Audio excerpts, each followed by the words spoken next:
Hello दोस्तों, मेरे इस knowledge by ADH family YouTube channel पर आप लोगों का दिल से बहुत बहुत हार्दिक स्वागत करता हूं।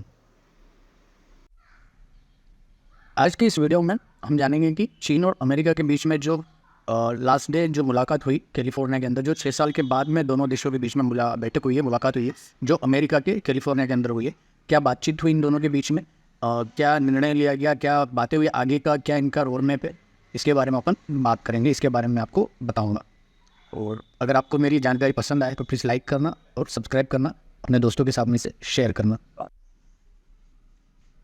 चीन के राष्ट्रपति शी जिनपिंग 6 साल के बाद अमेरिका गए। वहाँ उन्होंने Asia Pacific economic cooperation summit में अमेरिका राष्ट्रपति जो बाइडेन से बुधवार को देर रात कैलिफोर्निया में मुलाकात की।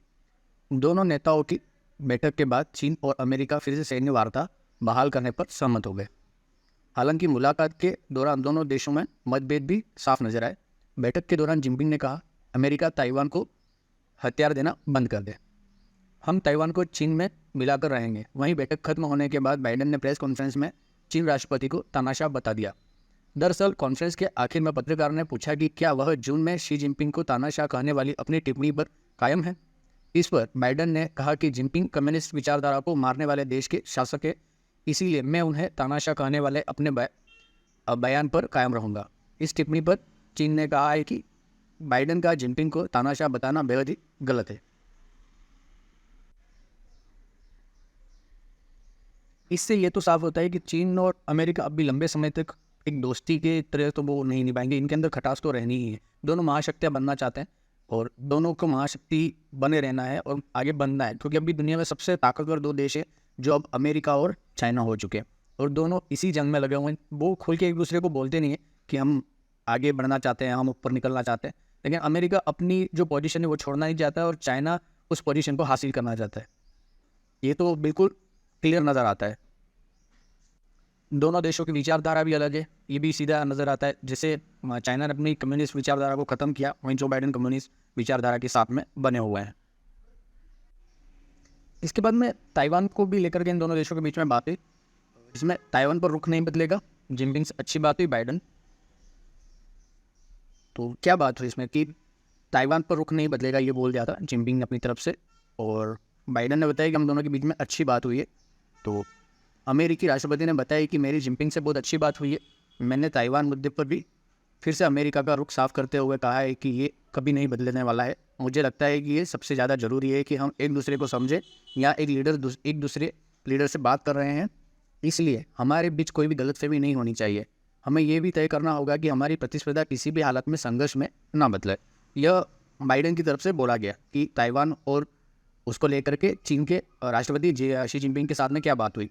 तो उन्होंने बिल्कुल क्लियर कर दिया है कि हम इस चीज़ को नहीं बदल सकते कि ताइवान और चीन एक हो जाए, मतलब वो चीन का पार्ट बन जाए। हम ताइवान को अलग ही रखेंगे, वो एक अलग विचारधारा के साथ में है और उसे एक अलग ही देश घोषित रखा जाएगा, वो अलग ही देश होगा।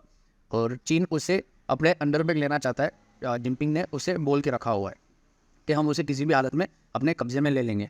और बाइडेन चाहते हैं कि इस चक्कर में कहीं एक दूसरे के बीच में जंग ना हो जाए, कि हम जंग के हालात ना पैदा कर दें, तो इस मुद्दे को आप बंद ही कर दीजिए, ऐसा कहना चाहते हैं बाइडेन। इन दोनों की वार्ता के बीच में बातचीत के दौरान जिनपिंग ने बाइडेन से कहा, हम आक्रामकता का रास्ता अपनाने से बचेंगे। चीन अमेरिका को पछाड़ना या किसी जगह नहीं लेना चाहता है, उसकी जगह नहीं लेना चाहता है, लेकिन इसके लिए ज़रूरी है कि अमेरिका चीन को बदनाम करना बंद कर दे। पहली बार जिनपिंग ने अपने देश को महाशक्ति भी बताया। चीनी राष्ट्रपति ने कहा कि यहाँ 2 सुपर पावर रह सकती हैं। चीन और अमेरिका जैसे 2 बड़े देशों के लिए एक दूसरे से मुंह फेरना विकल्प नहीं हो सकता। दोनों फैंटानिक और आर्टिफिशियल इंटेलिजेंस पर भी चर्चा शुरू करने में सहमत हुए। देखो, इनकी मुलाकात से पहले ही मतलब कयास तो लगा लिए गए थे कि इनकी मुलाकात से कोई ज़्यादा फर्क नहीं पड़ने वाला है। बाइडेन और जिनपिंग की मुलाकात के पहले ही तय था कि कुछ खास हासिल होने वाला नहीं है। हाँ, दोनों नेताओं के बीच में संपर्क बहाल होने से तनाव कम होने की संभावना, संघर्ष टालने में मदद जरूर मिलेगी। खासकर ताइवान और दक्षिण चीन सागर जैसे क्षेत्रों में तनाव कम होने का फायदा दुनिया के बाजार को मिलेगा।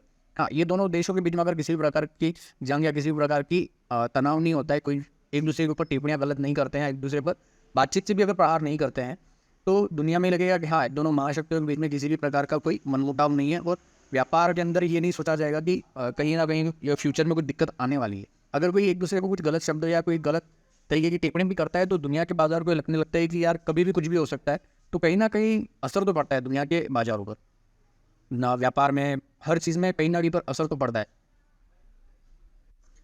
इन दोनों की वार्ता से भारत में क्या असर होगा, क्या लगता है? और यूक्रेन युद्ध खत्म होने का रास्ता खुल सकता है, क्या लगता है? भारत, आप क्या सोचते हैं इसके बारे में मुझे कमेंट करिएगा। बट मुझे जो लगता है कि इस वार्ता का भारत पर कोई असर नहीं होगा और यूक्रेन युद्ध खत्म होने का रास्ता खुल सकता है। एक और बात यह है कि वार्ता रूस और यूक्रेन के बीच चल रहे युद्ध को निर्णायक मोड़ पर ला सकती है। यूक्रेन के पास अब लंबे समय तक लड़ने की क्षमता नहीं बची है। ऐसे में ये मुलाकात इस युद्ध को रोककर बातचीत से मसला सुलझाने का रास्ता खोल सकती है। भारतीय नज़रिए से इस वार्ता से कोई भी नीतिगत बदलाव नहीं होने जा रहा है। हालांकि भारत और अमेरिका चीन जुड़ाव से कुछ नए क्षेत्रों पर ध्यान देने की ज़रूरत है, जैसे कि AI के लिए नियम बनाना, जिस पर बाइडेन और शी जिनपिंग ने चर्चा की। इसके अलावा इंडो पैसिफिक और क्षेत्रीय सुरक्षा मुद्दों पर और मध्य पूर्व में मौजूद संकट पर दोनों की चर्चा का फॉलोअप देखना भी होगा। शी जिनपिंग और बाइडेन के बीच में AI और इनसे मतलब आने वाली फ्यूचर की टेक्नोलॉजी को लेकर के भी बातचीत हुई है कि इस पर किस तरीके से दुनिया में बदलाव किया जाए और किस तरीके से इनका यूज़ किया जाए। तो भारत को भी इस चीज़ों को देखना होगा कि भारत की महाशक्ति तो है नहीं, इतना पैसा है नहीं भारत के पास, और ये दोनों महाशक्तियाँ हैं, तो ये भी दोनों चाहती हैं कि पूरी दुनिया उनके कंट्रोल में रहे। और AI एक ऐसा टूल आ चुका है मार्केट में, दुनिया में, कि ये बहुत ज़बरदस्त टेक्नोलॉजी है, मतलब आपकी सोच से भी बहुत आगे है। आप तो इसके बारे में भारत को भी कई सारे नियम अब बनाने होंगे ताकि AI का यूज़ इंटरनेशनल लेवल पर उसके देश के अंदर किस तरीके से जासूसी और बहुत सारी चीज़ों के लिए यूज़ किया जा सकता है AI को। इसलिए इसके लिए बहुत सख्त नियम भारत को बनाने होंगे। और आगे इन दोनों की जानकारी के बारे में, इन दोनों की बातचीत के बारे में कोई भी नया अपडेट आता है इन दोनों देशों के बीच में, तो मैं आपको इसके बारे में बताऊंगा। और आपको मेरी ये जानकारी अच्छी लगी हो तो प्लीज़ कमेंट करना मुझे और लाइक करना, और कुछ भी अगर आपको सवाल हो या मैं इसे और कैसे बेहतर बना सकता हूँ प्लीज़ उसके बारे में मुझे बताइएगा। Thank you. अगर आपको हमारी ये जानकारी अच्छी लगी हो तो हमें सब्सक्राइब करें, बेल आइकन को प्रेस करें और अपने दोस्तों के साथ में इसे शेयर भी करें। और इससे रिलेटेड आपके मन में कोई सा भी सवाल हो तो आप नीचे कमेंट बॉक्स में हमें लिख सकते हैं, हम उसका रिप्लाई देने की पूरी कोशिश करेंगे। धन्यवाद।